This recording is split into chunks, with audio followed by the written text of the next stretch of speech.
ദൈവനാമത്തിന് മഹത്വമുണ്ടാവട്ടെ. അനുനയനം എന്ന ഈ പ്രോഗ്രാമിലേക്ക് എല്ലാ മാന്യ പ്രേക്ഷകരെയും ഒരിക്കൽ കൂടെ കർത്താവായ യേശു ക്രിസ്തുവിൻ്റെ നിസ്തുല നാമത്തിൽ സ്വാഗതം ചെയ്തു. അനുനയനം പ്രോഗ്രാം മാന്യ പ്രേക്ഷകർക്ക് അനുഗ്രഹീതമായി തീർന്നുകൊണ്ടിരിക്കുന്നു എന്നതിൽ ഞങ്ങളേറെ സന്തോഷിക്കുന്നു. കർത്താവിന് മഹത്വം കൊടുക്കുന്നു. കർത്താവായ യേശുവിൻ്റെ നിസ്തുലമായ സ്നേഹമാണ് ഞങ്ങളെ ഈ പ്രോഗ്രാമിലേക്ക് വീണ്ടും നയിച്ചുകൊണ്ടിരിക്കുന്നത്. ദൈവത്തിൻ്റെ നിസ്സീമമായ കൃപകൾ അനുഭവിക്കുവാൻ ഇന്നത്തെ വചനധ്യാനം നിങ്ങൾക്കേവർക്കും സഹായകമായി തീരുമാറാകട്ടെ എന്ന ആശംസയോടെ തിരുവചന ചിന്തയിലേക്ക് കടക്കുന്നു. ഈ പ്രോഗ്രാമിനെക്കുറിച്ചുള്ള അഭിപ്രായങ്ങളും ഞങ്ങളെ അറിയിക്കുവാൻ സദയം ക്ഷണിക്കുന്നു.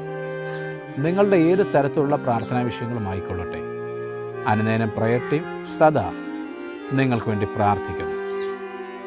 ദൈവത്തിൻ്റെ പരമമായ ഹിതത്തിൻ്റെ നിർവഹണത്തിനായിട്ട് നമുക്ക് ഓരോരുത്തർക്കും ഈ അസ്വസ്ഥതകൾ നിറഞ്ഞു മുറ്റിയ കാലത്തും യഥേഷ്ടം മുന്നോട്ട് ഗമിക്കുവാൻ ഇടയാവട്ടെ എന്ന പ്രാർത്ഥനയോടെ ഇന്നത്തെ തിരുവചന ശ്രവണത്തിന് ആധാരമായിട്ട് വിശുദ്ധ ലൂക്കോസിൻ്റെ സുവിശേഷം 2-ാമത്തെ അധ്യായത്തിൽ നിന്ന് ചില വേദഭാഗങ്ങളെ വായിച്ചു കേൾപ്പിക്കുന്നു. ന്യായപ്രമാണത്തിൻ്റെ ചട്ടപ്രകാരം ചെയ്യുവാൻ അമ്മയപ്പന്മാർ അവനെ അകത്തു കൊണ്ടിരുന്നപ്പോൾ അവനെ കൈകളിലേന്തി ദൈവത്തെ പുകഴ്ത്തി, ഇപ്പോൾ നാഥ, തിരുവചനം പോലെ നീ അടിയനെ സമാധാനത്തോടെ വിട്ടയക്കുന്നു. ജാതികൾക്ക് വെളിപ്പെടുവാനുള്ള പ്രകാശവും നിന്റെ ജനമായ ഇസ്രയേലിൻ്റെ മഹത്വവുമായി നീ സകല ജാതികളുടെ മുമ്പിൽ ഒരുക്കിയിരിക്കുന്ന നിന്റെ രക്ഷയെ എൻ്റെ കണ്ണ് കണ്ടുവല്ലോ എന്ന് പറഞ്ഞു. യേശുക്രിസ്തുവിൻ്റെ പിറവിക്ക് ശേഷം യെരുശലേം ദേവാലയത്തിൽ മോശയുടെ ന്യായപ്രമാണപ്രകാരം ഒരു എബ്രായ ദമ്പതികൾക്ക് ജനിക്കപ്പെടുന്ന കുഞ്ഞിനെ ദൈവാലയത്തിൽ കൊണ്ടുചെന്ന് അതിൻ്റെ ശുദ്ധീകരണ കാലം കഴിഞ്ഞ ശേഷം ദൈവത്തിന് യാഗമർപ്പിക്കുന്ന ഒരു വഴിപാടോടുകൂടെ ദൈവത്തിന് ഒരു വഴിപാട് അർപ്പിച്ചുകൊണ്ട് ശുദ്ധീകരണത്തിന് ശേഷമായിട്ട് ആ കുഞ്ഞിനെ കൊണ്ട് ദേവാലയത്തിൽ ചെന്ന് അനുഗ്രഹം പ്രാപിക്കുന്ന ഒരവസ്ഥ ഉണ്ടായിരുന്നു. അതിന് പ്രകാരം യേശുവിൻ്റെ അമ്മയായ മറിയയും യോസെഫും ചേർന്ന് യേശുവിനെയും കൊണ്ട് ദേവാലയത്തിലേക്ക് വരുന്ന രംഗമാണ് വിവരിച്ചിരിക്കുന്നത്. ആദ്യജാതന ആണായാൽ തീർച്ചയായിട്ടും 40 ദിവസത്തിനനന്തരമാണ് ദേവാലയത്തിലേക്ക് വരേണ്ടത്. ഇതായിരുന്നു കൊടുത്തിരുന്നതായ റിക്വയർമെൻറ്റ്. ശരിക്കും പറഞ്ഞു കഴിഞ്ഞാൽ ഹോമയാഗമായിട്ട് ഒരു കുഞ്ഞാടിനെയും പാപയാഗമായിട്ട് ഒരു കുറുപ്രാവിനെയോ അഥവാ ഒരു പ്രാവിൻ കുഞ്ഞിനെയോ അർപ്പിക്കണമായിരുന്നു. എന്നാൽ സമൂഹത്തിൽ ഏറ്റവും ദരിദ്രർക്ക് ഒരു ആട്ടിൻകുട്ടിയെ യാഗമർപ്പിക്കുവാൻ കഴിവില്ല എങ്കിൽ അതിന് പകരമായിട്ട് വീണ്ടും ഒരു പ്രാവിൻ കുഞ്ഞിനെ അർപ്പിക്കുവാനായിട്ടുള്ള അനുവാദം നൽകിയിരുന്നു. ഇതിൽ നിന്ന് വ്യക്തമാവുന്ന ഒരു കാര്യം, വെറും ശരാശരിക്കാരായിരുന്ന മറിയയ്ക്കും യോസെഫിനും ഒരാട്ടിൻകുട്ടിയെ അഫോർഡ് ചെയ്യുവാൻ കഴിയാതിരുന്നതുകൊണ്ട് അവർ 2 പ്രാവിൻ കുഞ്ഞുങ്ങളുമായിട്ട് ഹോമയാഗത്തിനും പാപയാഗത്തിനുമുള്ള 2 പ്രാവിൻ കുഞ്ഞുങ്ങളുമായിട്ട് ദേവാലയത്തിലേക്ക് കടന്നു വരുന്നു. ഈ വഴിപാടർപ്പിക്കുവാൻ കടന്നു വന്ന ആ സമയത്ത് ദേവാലയത്തിൽ കാത്തു നിന്നിരുന്നതായ വയോധികനായ ഒരു മനുഷ്യൻ, പ്രത്യാശ നിമിത്തം കാത്തിരുന്ന മനുഷ്യൻ എന്ന് വേണമെങ്കിൽ പറയാം. അയാൾ ജീവിക്കുന്നത് തന്നെ കർത്താവായ യേശുക്രിസ്തുവിൻ്റെ മുഖം ദർശിക്കും എന്നുള്ളത് കൊണ്ടാണ്. കാരണം ഇങ്ങനെ പറയുന്നു, ഈ മനുഷ്യന് യെശയ്യാവിൻ്റെ പുസ്തകം 7-ാം അധ്യായം 14-ാം വാക്യത്തിൽ പറഞ്ഞിരിക്കുന്ന കന്യക ഗർഭിണിയായി ഒരു മകനെ പ്രസവിക്കും എന്നുള്ള വചനം വല്ലാത്തൊരു ഡിസ്റ്റർബൻസായി തോന്നി. അദ്ദേഹത്തിൻ്റെ ചിന്തകളെ അത് വല്ലാതെ സ്പർശിച്ചു. ഉൾക്കൊള്ളുവാനായില്ല, വിശ്വസിക്കാനായില്ല. അതിനെ യുക്തിസഹമായിട്ട് ചിന്തിക്കാൻ ആ മനുഷ്യൻ തീരുമാനിച്ചു. അപ്പോൾ ദൈവം തമ്പുരാൻ്റെ ഒരു വാക്തത്വം ആ മനുഷ്യനുണ്ടായി. ഈ പറയപ്പെട്ട പ്രവചനം നിറവേറി കാണുന്നത്, നിൻ്റെ കണ്ണാലെ ഇത് കാണുന്നിടം വരെ നിനക്ക് മരണമുണ്ടാവത്തില്ല. ചരിത്രപരമായ വേദപുസ്തകത്തിൽ ഒരു ഭാഗത്തും അങ്ങനെ ഒരു മനുഷ്യന് ഉണ്ടാകപ്പെട്ടതായ ദൈവിക ഇടപെടലിനെ പറ്റി കാണുന്നില്ല. അപ്പോക്രിഫൽ പുസ്തകങ്ങളിൽ വിശേഷിച്ച് യേശുക്രിസ്തുവിൻ്റെ ആ ഒരു നേറ്റിവിറ്റിയുമായി ബന്ധപ്പെട്ടിട്ടുള്ളതായ ഒരു പുസ്തകത്തിൽ ഇദ്ദേഹത്തിന് ഏതാണ്ട് 113 വയസ്സുണ്ടായിരുന്നുവെന്നും ഇങ്ങനെയുള്ള വായിക്കുന്ന ഒരു ദൈവിക ഇടപെടൽ നടത്തപ്പെട്ട മനുഷ്യനായിരുന്നു ശിമയോൻ എന്നുമുള്ള സൂചനകളുണ്ട്. പക്ഷേ 4 സുവിശേഷകന്മാരും ഈ ഭാഗം ഒഴിവാക്കിയിരിക്കുന്നത് കൊണ്ട് നമുക്കും അതിൻ്റെ ആ വാദോന്മുഖങ്ങളിലേക്ക് കടക്കുന്നതിന് വലിയ കാര്യമൊന്നുമില്ല. എഴുത്തുകാരൻ ലൂക്കോസ് രേഖപ്പെടുത്തിയിരിക്കുന്നത് യെരുശലേമിൽ ഉണ്ടായിരുന്ന ഒരു മനുഷ്യനെന്നുള്ള സൂചന മാത്രമാണ്. എന്നാൽ അക്കാലത്തെ ചില യഹൂദ പാരമ്പര്യവും ചരിത്രവും പഠിച്ചു കഴിഞ്ഞാൽ മനസ്സിലാക്കാൻ കഴിയുന്ന ഈ മനുഷ്യൻ സാധാരണപ്പെട്ട മനുഷ്യനല്ല. ഇസ്രയേലിൻ്റെ പുനഃസ്ഥാപനത്തിന് വേണ്ടി, ആശ്വാസത്തിന് വേണ്ടി കാത്തിരുന്ന ഒരു വ്യക്തിയാണ്. അങ്ങനെ കാത്തിരിക്കുന്ന മനുഷ്യരധികവും സാധാരണക്കാരാവത്തില്ല. ദൈവവചനത്തെ നന്നായി മനസ്സിലാക്കിയിട്ടുള്ള ആളുകൾ മാത്രമാവാനേ സാധ്യതയുള്ളൂ. അങ്ങനെയാണെങ്കിൽ അദ്ദേഹം പ്രസിദ്ധമായിട്ടുള്ള ഹില്ലേൽ എന്ന മതപാഠശാലയുടെ അധ്യക്ഷനും സ്ഥാപകനുമായിരുന്ന ഹില്ലേലിൻ്റെ മകനും പിൽക്കാലത്ത് വളരെ പ്രസിദ്ധരാർജിച്ച ന്യായപ്രമാണ തത്വചിന്തകനായിരുന്ന ഗമാലിയേലിൻ്റെ പിതാവും ആവാനുള്ള സാധ്യതയാണ് എന്ന് പറയപ്പെടുന്നു. ഹില്ലേലിൻ്റെ മകനും ഗമാലിയേലിൻ്റെ പിതാവുമായിട്ടുള്ള ഷിമിയോൻ എന്നൊരു വ്യക്തിയെപ്പറ്റി യഹൂദ ചരിത്രത്തിൽ കാണുന്നുണ്ട്. ആ വ്യക്തി ആയിരുന്നിരിക്കണം ഈ പറയപ്പെട്ട ഷിമോൻ എന്ന് ഒരു കൂട്ടം വേദപണ്ഡിതന്മാർ അഭിപ്രായപ്പെടുന്നു. ആ മനുഷ്യൻ പിൽക്കാലത്ത് സന്നദ്ധരെയും സംഘത്തിൻ്റെ അധ്യക്ഷനായി തീർന്നിരുന്നു. AD 13 ഇദ്ദേഹമായിരുന്നു സന്നദ്ധരെയും സംഘത്തിൻ്റെ അധ്യക്ഷനായി തീർന്ന വ്യക്തി എന്നും പരാമർശങ്ങളിൽ കാണുന്നുണ്ട്. എന്തൊക്കെയായിരുന്നാലും ഈ മനുഷ്യൻ്റെ ആകെക്കൂടിയുള്ളതായ പ്രതീക്ഷ, ആകെക്കൂടിയുള്ള പ്രത്യാശ ഇസ്രയേലിൻ്റെ ആശ്വാസമായിരുന്നു. ഏതാണ്ട് അരിമഥ്യയിലെ യോസെഫ് എന്ന് പറയുന്ന ഭക്തനായ ആ മനുഷ്യനെ പോലെ ദൈവരാജ്യം സംബന്ധിച്ച് കാത്തിരിക്കുന്നവനും ഇസ്രയേലിൻ്റെ ആശ്വാസത്തിന് വേണ്ടിയിട്ടുള്ള പ്രതീക്ഷയുള്ള ഒരു മനുഷ്യനുമായിരുന്നു അരിമഥ്യക്കാരനായ യോസെഫ് എന്ന് കാണുന്നുണ്ട്. അവണ്ണം വളരെ ഭക്തിയുള്ളതായിരിക്കുന്ന ഒരുപറ്റം ആൾക്കാർ അക്കാലത്തുണ്ടായിരുന്നു. പക്ഷേ വളരെ വ്യത്യസ്തമായിട്ടുള്ള ഒരു അനുഗ്രഹമോ ഒരു വാഗ്ദത്തമോ ലഭിച്ചതുകൊണ്ട് മരണം പോലും കാണാതെ വണ്ണം മരണത്തിന് മുൻപ് മിശിഹയെ കാണുമെന്നുള്ള ഒരു വലിയ വാഗ്ദത്ത നിവൃത്തിക്ക് വേണ്ടിയിട്ട് പ്രത്യാശയോടെ കാത്തിരിക്കുന്ന ഷിമിയോൻ എന്ന മനുഷ്യൻ സ്വാഭാവികമായിട്ടും ദേവാലയ പരിസരങ്ങൾ തന്നെ അതിനു വേണ്ടിയിട്ട് കാത്തിരുന്നിരിക്കണം എന്ന് മനസ്സിലാക്കാവുന്നതാണ്.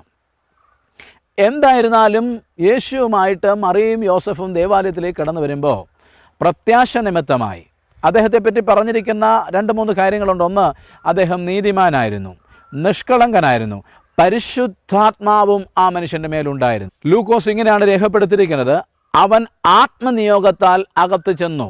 പരിശുദ്ധാത്മാവിൻ്റെ ഒരു പ്രത്യേക നിയോഗം കൊണ്ട് അകത്ത് ചെന്നിട്ട് ഈ മനുഷ്യൻ ഈ മറിയയും യോസഫിനെയും അനുഗ്രഹിക്കുന്നു.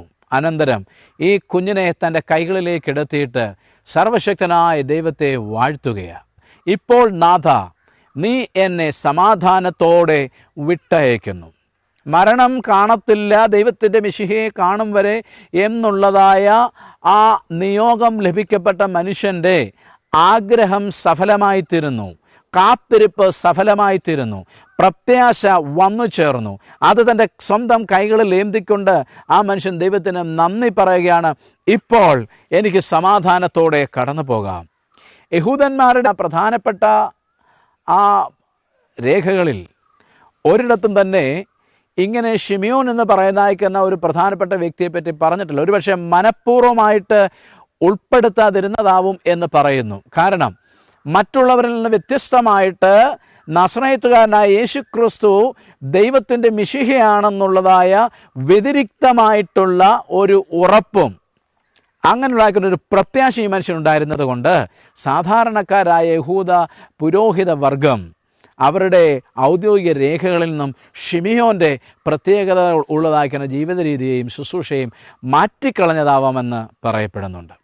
എന്തായിരുന്നാലും ഇസ്രയേലിൻ്റെ ആശ്വാസത്തിന് വേണ്ടി കാത്തിരുന്ന ആ മനുഷ്യൻ, തൻ്റെ ജനത്തിൻ്റെ പ്രതീക്ഷയ്ക്ക് വേണ്ടി കാത്തിരുന്ന ആ മനുഷ്യൻ ദൈവത്തിൽ നിന്നും കേട്ടതായ അരുളപ്പാടിനെ പൂർണ്ണമായിട്ടും വിശ്വസിച്ചുകൊണ്ട് അതിൻ്റെ നിവൃത്തീകരണത്തിന് വേണ്ടിയിട്ട് ആയുസ് മുഴുവനും കാക്കുന്നതാണ് ഇവിടെ നമുക്ക് കാണുന്നത്.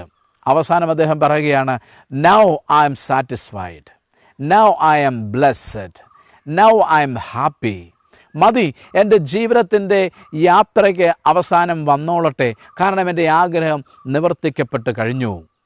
ഇതുവരെയും ഏതാണ്ട് 100-ൽ പരം വർഷങ്ങൾ ജീവിച്ചിരുന്ന വന്യവയോധികനായിരിക്കുന്ന ഈ മനുഷ്യൻ്റെ ജീവിതത്തിൽ ഒരൊറ്റ ആഗ്രഹമേ ഉള്ളൂ: മിശിഹയെ കാണാനായാൽ, ആ വാഗ്ദത്തം നിറവേറാനായാൽ എനിക്ക് സ്വസ്ഥതയുണ്ടാകുമായിരുന്നു.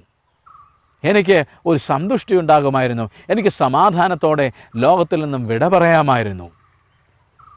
എത്രയോ വലിയൊരു ആത്മീയ ദർശനമാണ് ആ മനുഷ്യനുണ്ടായിരുന്നത്. അക്കാലത്ത് യേശുവിനെ കണ്ടിട്ട് തിരിച്ചറിയാൻ കഴിയാതെ പോയ അനേകം ശാസ്ത്രിമാർക്കും പരീശന്മാർക്കും വ്യത്യസ്തമായിട്ട് ഒരു നിലപാടെടുക്കുവാൻ അദ്ദേഹത്തിന് കഴിഞ്ഞത് ആത്മനിയോഗം ആ മനുഷ്യൻ്റെ മേലുണ്ടായിരുന്നു. പരിശുദ്ധാത്മ പൂർണ്ണനായിരുന്നു എന്നുള്ളത് കൊണ്ടാണ്. യേശുവിനെ ഏതെങ്കിലും ഒരു വ്യക്തിക്ക് കണ്ടുമുട്ടണമെങ്കിൽ യേശു തിരുവെഴുത്ത് പറയുന്ന വാഗ്ദത്തത്തിൻ്റെ സന്തതിയാണെന്നും വാഗ്ദത്തത്തെ നിറവേറ്റുന്നവനാണെന്നും പ്രതീക്ഷയെ പൂർണ്ണമാക്കി തരുന്നവനാണെന്നും ഒരു വ്യക്തിക്ക് മനസ്സിലാക്കണമെന്നുണ്ടെങ്കിൽ അവൻ്റെ ഉള്ളിൽ പരിശുദ്ധാത്മാവിൻ്റെ സഹായം കൂടിയേ തീരത്തുള്ളൂ.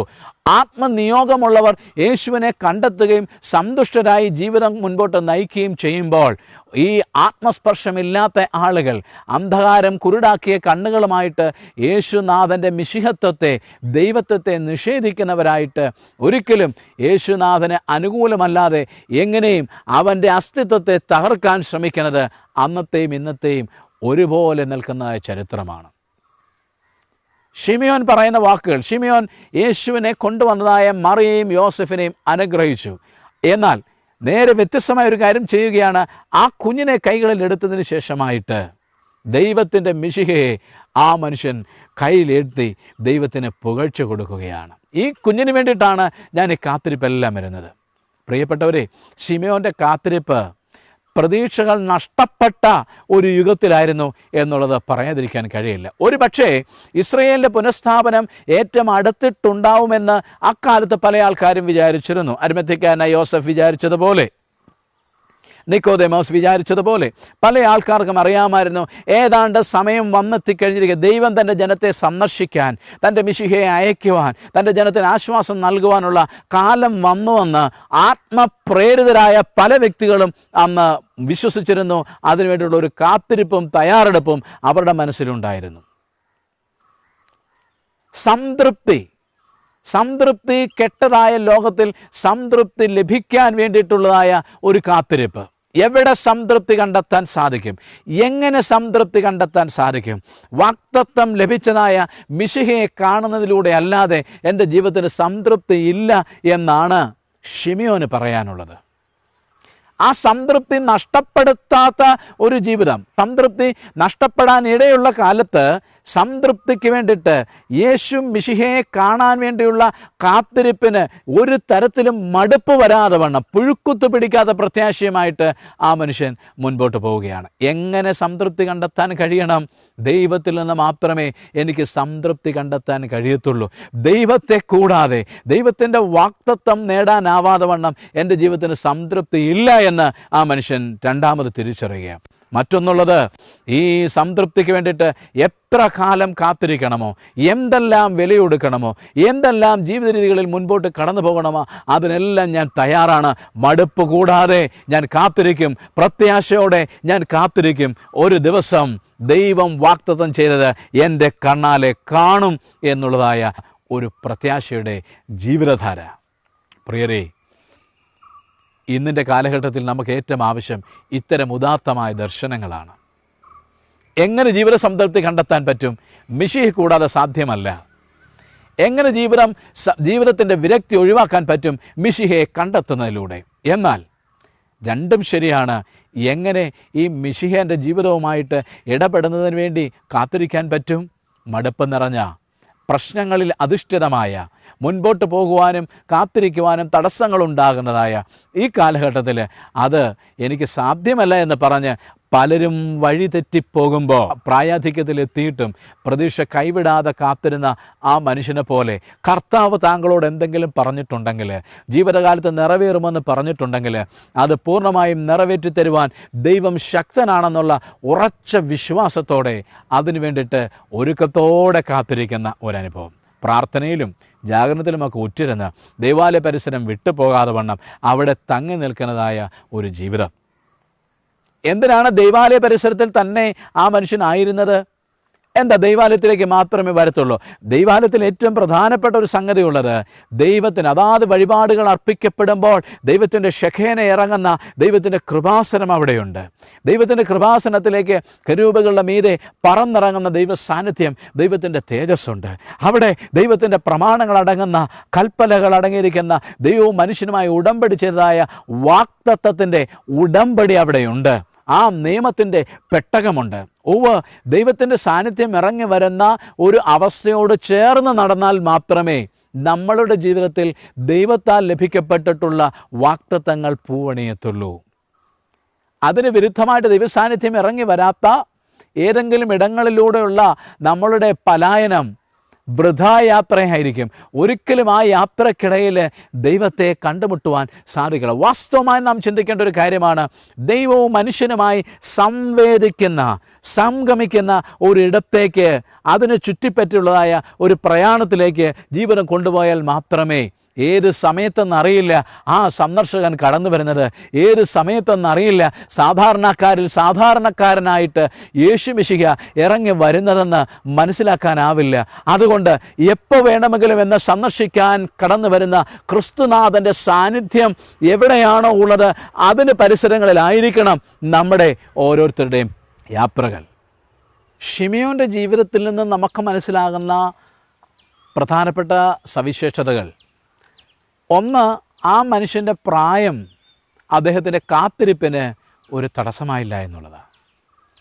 പ്രിയമുള്ളവരെ, നാം ഇപ്പോൾ കാത്തിരിക്കുന്നത് ലോകത്തിൽ മനുഷ്യനെ രക്ഷിക്കാൻ കടന്നു വരുന്ന മിശിഹയുടെ വരവിനെ പറ്റിയല്ല. ശിമെയോൻ കാത്തിരുന്നതിൽ നിന്ന് വ്യത്യസ്തമായിട്ട് മിശിഹയായി ലോകത്തിൽ പറന്ന് മാനവവർഗത്തിൻ്റെ പാപത്തിന് വേണ്ടിയിട്ട് മരിച്ചടക്കപ്പെട്ട് ഉയർത്തെഴുന്നേറ്റ് തൻ്റെ ശിഷ്യന്മാർ നോക്കി നിൽക്കെ സ്വർഗാരോഹിതനായ യേശുവിൻ്റെ വാഗ്ദത്തത്തിലാണ് നാം ഇപ്പോൾ കാത്തിരിക്കുന്നത്. യേശു സ്വർഗാരോഹിതനാകുന്ന കണ്ടുകൊണ്ട് നിന്ന ശിഷ്യന്മാർ മുകളിലേക്കുള്ള തറച്ച നോട്ടവുമായി നിൽക്കുകയാണ്. അവർ വളരെ കുതികളായി നോക്കി നിൽക്കുകയാണ്, തിരികെ പോകുവാൻ അല്പവും താല്പര്യമില്ലാതെ വണ്ണം. ആ നിൽപ്പ് കണ്ടിട്ട് സ്വർഗത്തിലെ 2 ദൂതന്മാർ അവരുടെ അരികിലേക്ക് കടന്നു വരുന്നു. പറയുകയാണ്, നിങ്ങൾ ഈ ആകാശത്തിലേക്ക് നോക്കി നിൽക്കുന്നത് എന്ത്? നിങ്ങളെ വിട്ട് ഉയർത്തെഴുന്നേറ്റ് പോയ യേശു നിങ്ങൾ ഈ കണ്ടതുപോലെ തന്നെ വേഗത്തിൽ നിങ്ങളുടെ അടുക്കിലേക്ക് കടന്നു വരും. അന്ന് മുതൽക്കുള്ള ക്രിസ്തു ശിഷ്യന്മാരുടെ, ക്രിസ്തു അനുഭാവികളുടെ ഏക ലക്ഷ്യം, ഇന്ന് നമ്മുടെ ഓരോരുത്തരുടെയും ഏക ലക്ഷ്യം, രാജാവായി താൻ പ്രിയം വച്ചിരിക്കുന്ന ആളുകളെ ചേർത്തുകൊണ്ട് പോകുവാനായി മടങ്ങി വരുന്ന യേശുനാഥനിലാണ് നമ്മുടെ പ്രത്യാശയിരിക്കുന്നത്. എൻ്റെ കൺകുളിർക്കെ ഞാൻ വിശ്വസിക്കുന്ന, ഞാൻ കാത്തിരിക്കുന്ന യേശുവിനെ കാണാനും സംതൃപ്തി അടയാനും പറ്റും. ലോക സാഹചര്യങ്ങൾ അതിനെനിക്ക് തടസ്സമാവത്തില്ല.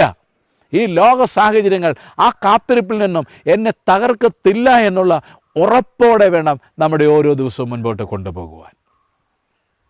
വിശ്വാസത്തിൻ്റെ ഈ യാത്രയിൽ അനുദിനം നമ്മളുടെ ജീവിതവുമായി ബന്ധപ്പെട്ട ഒട്ടനവധി ദിവ്യമായ വാഗ്ദത്തങ്ങൾ, ജീവനും ഭക്തിക്കും വേണ്ടുന്നവ പ്രാപിച്ചിട്ടുള്ളവരായിരിക്കാം നാം.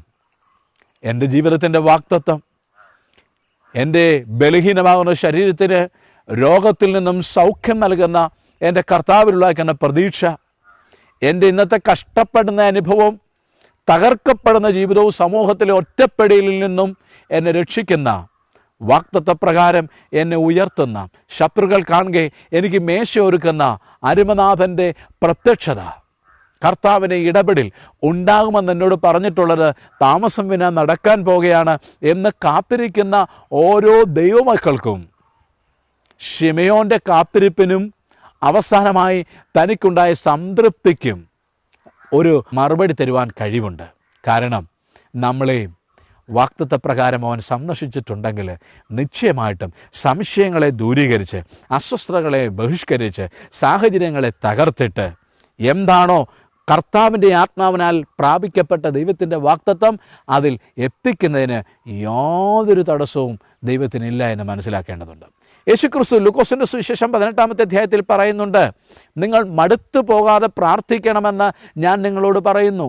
മടുപ്പുണ്ടാവാം, കാത്തിരിപ്പ് മടുപ്പുളവാക്കുന്ന സംഗതിയാണ്. ഈസ്ക്യുലസ് എന്ന് പറയുന്നതായ ഒരു കാവൽ ഭടൻ, ഒരു പാറാവുകാരൻ. ഗ്രീക്കുകാർ ട്രോയ് കീഴടക്കാൻ വരുന്ന സാഹചര്യത്തിൽ ആ ട്രോയിലുണ്ടായിരുന്നു. അദ്ദേഹം ഒരു പാറാവുകാരനാണെങ്കിലും അതിന് മുൻപിലത്തെ ഒരു യുദ്ധത്തിൽ പിടിക്കപ്പെട്ടുകൊണ്ട് വന്ന ഒരു മനുഷ്യനായിരുന്നു. അങ്ങനെ അടിമയാക്കി സ്വാതന്ത്ര്യം നഷ്ടപ്പെടാതെ നിർബന്ധപൂർവം ഈ പാറാവ് ജോലി ചെയ്യേണ്ടി വന്ന ഒരു മനുഷ്യൻ ട്രോയിലെ പ്രധാന കവാടത്തിൽ കാവൽ ഭടനായിട്ട് സേവനമനുഷ്ഠിക്കുമ്പോൾ ഗ്രീക്കുകാർ കടന്നു വരുമെന്നുള്ള പ്രതീക്ഷ ആ മനുഷ്യനുണ്ടായിരുന്നു. ഒരിക്കൽ അദ്ദേഹം കണ്ടു കടുത്ത തീപ്പടലങ്ങൾ ട്രോയി നഗരത്തിലേക്ക് കടന്നു വരികയാണ്. ഗ്രീക്കുകാർ ചെയ്തതാ.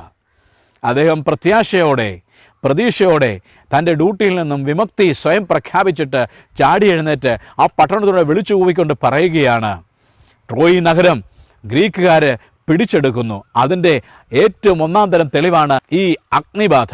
ഈ പട്ടണം ചുട്ടരിക്കപ്പെടുമ്പോൾ ഒരു കാര്യം ഉറപ്പാണ്, ട്രോയി നഗരം ഗ്രീക്കിൻ്റെ അധീശത്വത്തിലേക്ക് പോകുന്നു. ഒപ്പം ഇവിടുത്തെ നിർബന്ധിത പാറാവുകാരനായി ജോലി ചെയ്യിപ്പിക്കപ്പെടുന്ന എനിക്ക് സ്വാതന്ത്ര്യം വരുത്തുന്ന സംഗതിയാണ്. ഇതിൻ്റെ പേര് പ്രതീക്ഷയുടെ നിറവേറലെന്നാണ്.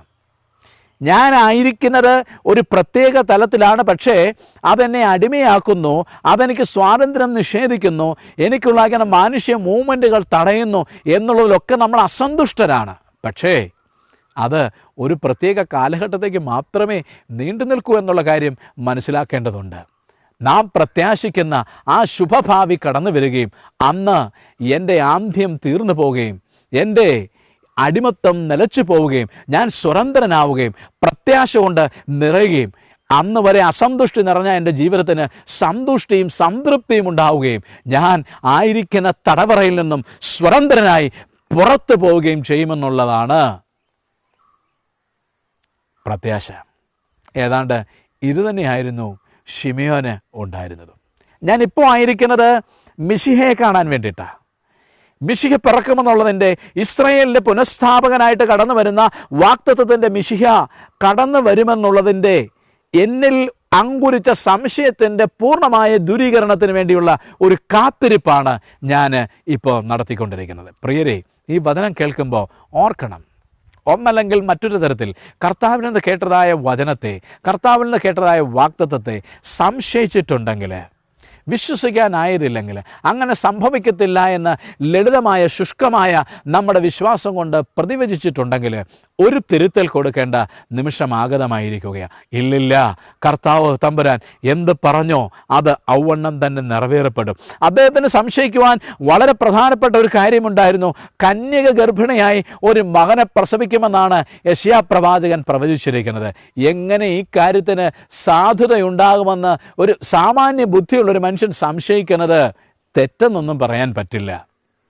അങ്ങനെയെങ്കിൽ നമ്മുടെ ജീവിതത്തിലും കടന്നു വരുന്ന പലതും തെറ്റെന്ന് പറയാനാവില്ല. എന്നാൽ ദൈവത്തിൻ്റെ കണ്ണുകളിലൂടെ നോക്കുമ്പോൾ അത് തെറ്റെന്ന് മാത്രമല്ല, ഏറ്റവും വലിയ പാപമാണ്. എബ്രായ ലേഖന കർത്താവ് പറയുകയാണ്, ദൈവത്തിൻ്റെ അടുക്കൽ വരുന്നവൻ ദൈവമുണ്ടെന്നും തന്നോട് നിലവിളിക്കുന്നവർക്ക് അവൻ പ്രതിഫലം കൊടുക്കുന്നു എന്നും വിശ്വസിക്കേണ്ടതാകുന്നു. ദൈവത്തിൻ്റെ വാഗ്ദത്തങ്ങളെ വിശ്വസിക്കാനാവുന്നില്ല എന്ന് പറയുന്നത് ദൈവത്തിനെതിരായിട്ടൊരു മനുഷ്യൻ ചെയ്യുന്ന ഏറ്റവും വലിയ ഒഫൻസാണ്.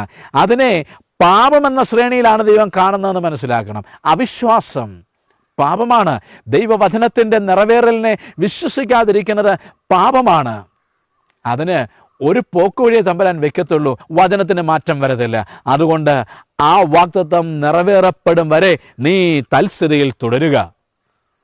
യോഹന്നാന്റെ അപ്പനായിരിക്കുന്ന സഖറിയാവ് കൂറിൻ്റെ ക്രമപ്രകാരം ആണ്ടിലൊരിക്കൽ വളരെ അഭൂതപൂർവമായി മാത്രം ലഭിക്കുന്നതായ ആ ധൂപം കാണിക്കൽ ശുശ്രൂഷയ്ക്ക് വേണ്ടി നറുക്കിൻ പ്രകാരം വന്നു.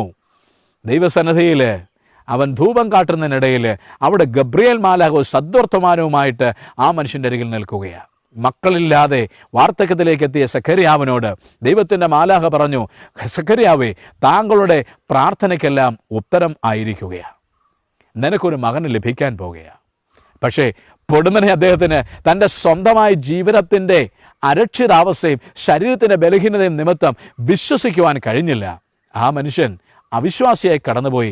മാലാഖ ഇങ്ങനെ ഒരു പ്രതിവചനം കൊടുത്തു, ഒരു കാര്യം ഇരിക്കട്ടെ, നീ ആ കുഞ്ഞിൻ്റെ ജനനം വരെയും ഉരിയാടാത്തവനായിട്ട് ഇരിക്കും. അതെ, സംശയിച്ചതുകൊണ്ട് ആ കുഞ്ഞിൻ്റെ പിറവിയിൽ അവൻ്റെ പേര് ഒരു എഴുത്തുപലക ആവശ്യപ്പെട്ട് യോഹന്നാൻ എന്ന് എഴുതുന്ന നാൾ വരെ ആ മനുഷ്യന് സംസാരശേഷി നഷ്ടപ്പെട്ടു. പ്രിയപ്പെട്ടവരെ, സംശയം നിമിത്തമായിട്ടും ദൈവവചനത്തെ വിശ്വസിക്കായിക നിമിത്തമായിട്ടും ദൈവിക ഇടപെടലിന് വേണ്ടിയുള്ള കാത്തിരിപ്പ് മുഷിപ്പുണ്ടാക്കുന്നതിനാലും നമ്മിൽ പലരും ഇന്ന് ദൈവത്തിൻ്റെ ശിക്ഷയുടെ ഒരു ലിമിറ്റഡ് കാര്യത്താണ് പോകുന്നതെങ്കിൽ ഈ ബ്രാക്കറ്റ് പീരീഡ് തീരാൻ പോകുകയാണ്, ദൈവത്തിൻ്റെ വാഗ്ദത്തം നിറവേറാൻ പോകുകയാണ് എന്നുള്ളതിന് സംശയമില്ല. നമ്മിൽ പലരും ചെറിയ സംശയങ്ങൾ കൊണ്ട്, ദൈവവചനത്തിൽ വിശ്വസിക്കാൻ കഴിയാത്തതുകൊണ്ട്, കാത്തിരിപ്പിൻ്റെ കലുഷിത നിമിത്തമായി വിശ്വാസം നഷ്ടപ്പെട്ട ഒരു ബ്രാക്കറ്റിൻ്റെ ഉള്ളിലാണെങ്കിൽ ഒരു കാര്യം ഉറപ്പാണ്, ദൈവം തമ്പുരാൻ ആ വാഗ്ദത്തം നിറവേറുന്നിടം വരെ മറ്റൊന്നും ചെയ്യാൻ നിന്നെ അനുവദിക്കത്തില്ല. അതുകൊണ്ട് അവിശ്വാസം, തെറ്റ്, പിഴകൾ ഏറ്റുപറഞ്ഞിട്ട് കർത്താവേ, അവിടുത്തെ വാഗ്ദത്തത്തെ ഞാൻ സംശയിച്ചതാണല്ലോ എൻ്റെ ജീവിതത്തിൻ്റെ കുഴപ്പമെന്ന് മനസ്സിലാക്കിക്കൊണ്ട് ദൈവത്തിൻ്റെ വാഗ്ദത്തത്തിലേക്ക് മടങ്ങി വരുവാൻ, വിശ്വാസം പുതുക്കി പണിയാൻ വേണ്ടിയിട്ട് ദയവായിട്ട് തയ്യാറാവേണ്ട സമയമാണ്.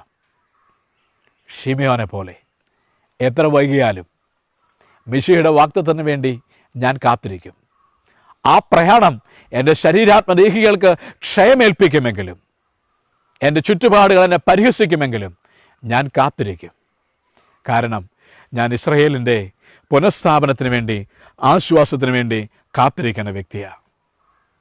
തന്നെയല്ല, ദൈവത്തിൻ്റെ ആത്മാവ് എന്നെ നിരന്തരം നയിക്കുന്നതുകൊണ്ട് ആ വാഗ്ദത്തം എനിക്ക് കാണാൻ സാധിക്കുമെന്ന് ഞാൻ വിശ്വസിക്കുകയാണ്.